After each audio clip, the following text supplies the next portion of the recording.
بسم اللہ الرحمن الرحیم۔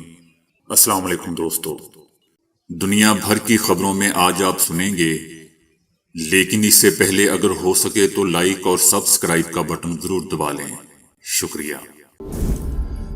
نیتن یاہو اسلامی مزاحمت کا مقابلہ کرنے کی طاقت نہیں رکھتا، صہیونی تجزیہ کار۔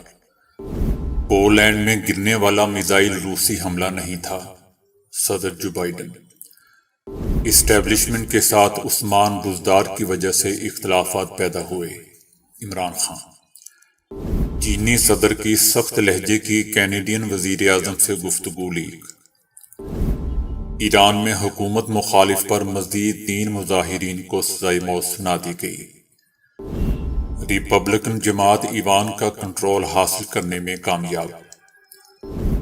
امریکہ ایک جوا کھیل رہا ہے جس پر وہ پچھتائے گا، شمالی کوریا۔